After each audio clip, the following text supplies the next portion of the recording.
அன்பார்ந்த நேயர்களுக்கு வணக்கம். அரியலூர் மாவட்டம் வடகடல் பாரம்பரிய வள்ளுவர் குல ஜோதிடர் ஏஎம் செல்வதுரை நாயனாரின் அன்பு வணக்கங்கள். நேயர்களே, இந்த 2026இல் தேர்தல் களம் நெருங்கி நம் தமிழ்நாட்டில் அனைத்து கட்சியினர்களும் வென்று வெற்றிக்கனியை பறிப்பதற்கு போராடி கொண்டிருக்கக்கூடிய இந்த தருவாயில்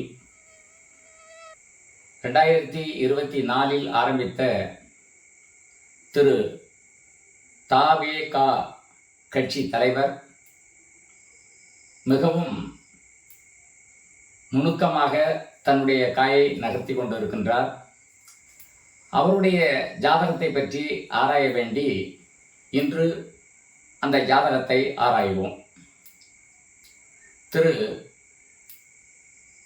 தவேகா கட்சி தலைவர் விஜய் அவர்கள் கன்னி லக்னம், கடக ராசியில் பிறந்தவர். பூசம் நட்சத்திரம்.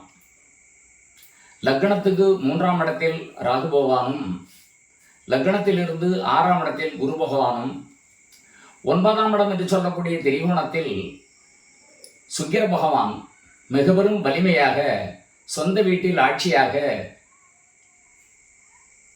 கேதோடு சம்பந்தப்பட்டு அங்கே இருக்கின்றார். 10ஆம் இடத்தில் அரசியல் அமைப்புகளை கொடுக்கக்கூடிய சூரியன், அவரோடு போராட்டம் பண்ணக்கூடிய சனி, ஆட்சி பெற்ற புதன் 10ஆம் இடத்தில் சஞ்சரிக்கின்றார்கள். மிக பெரும் பலம் வாய்ந்த சந்திரமங்கல யோகம் என்று சொல்லக்கூடிய ஒரு யோகத்தோடு செவ்வாயும் சந்திரனும் லக்னத்திலிருந்து 11ஆம் இடது வீடு உபஜயஸ்தானம் என்று சொல்லக்கூடிய வீட்டில் சஞ்சரிக்கின்றார்கள். பிறந்த காலத்தில் சனி மகா திசையில பிறந்த திரு விஜய் அவர்களுக்கு தற்காலம் சுக்கிர மகா திசையில குரு புத்திநாதம் நடந்துகிட்டு இருக்கு. இந்த குரு புத்தி முடிய இன்னும் ஒரு 8-9 மாத காலம் இருக்கு. 9 மாத காலம் இருக்கு. இந்த சுக்கிர மகா திசை என்பது மிக பெரும் யோகத்தை கொடுக்கக்கூடிய திசையாக இருக்கின்ற காரணத்தினாலும், லக்னாதிபதி புதன் என்பதினால் பரதம், நாட்டியம், நாடகம், சினிமா, கதை, பாடல் இது மாதிரியான ஒரு நிலைகளில் திரு விஜய் அவர்கள் பல ரசிகர்களை கவர்ந்து இன்று தமிழ்நாட்டில் முன்னோடியாக திகழ்ந்து கொண்டு இருந்ததின் காரணம், லக்னாதிபதி 10ஆம் இடத்தில் இருந்த காரணமும் சுக்கிர மகா திசை நடக்கும் காரணமும். 2024இல் இவர் அரசியலுக்கு வந்ததின் காரணம், திரிகோணத்தில் இந்த சுக்கிர பகவான் இருந்த காரணம்.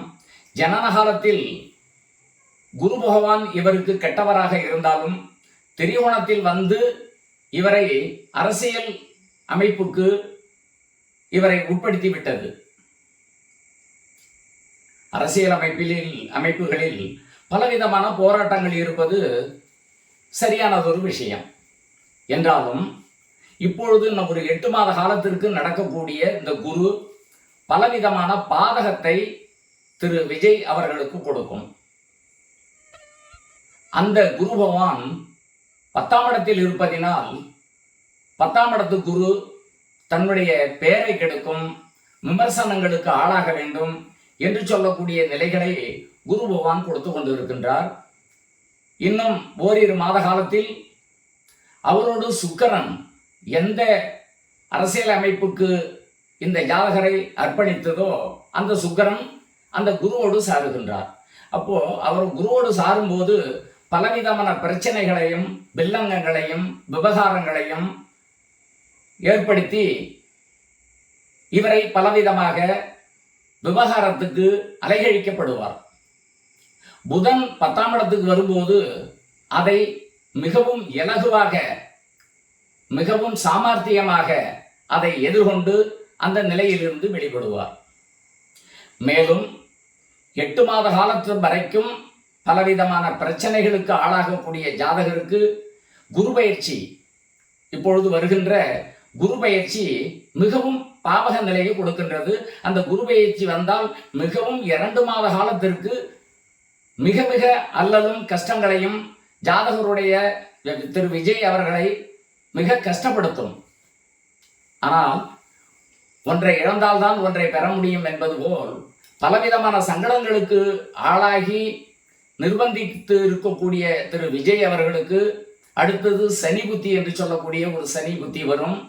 அந்த சனி புத்தி விவகார விரயத்தை கொடுக்கக்கூடிய சூரியனோடு கூடி இருக்கின்ற காரணத்தினால் அந்த சனி அனைத்து விதமான பிரச்சனைகளாக இருக்கட்டும், அவர் பேரில் எத்தனை விதமான கேஸ் அவருக்கு ஃபெயில் ஆனாலும் அதை பூரா உடைச்சி அதிலிருந்து இவர் வெளிப்படுவார்.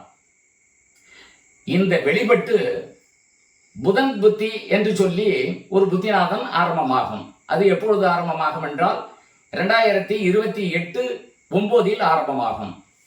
அந்த 2028-29 இவர் அதிக வாக்குகளை இவர் வாங்கி ஒரு எதிர்க்கட்சி தலைவராக நிச்சயமாக அமைவார் என்பதில் எந்த விதமான ஐயமும் இல்லை.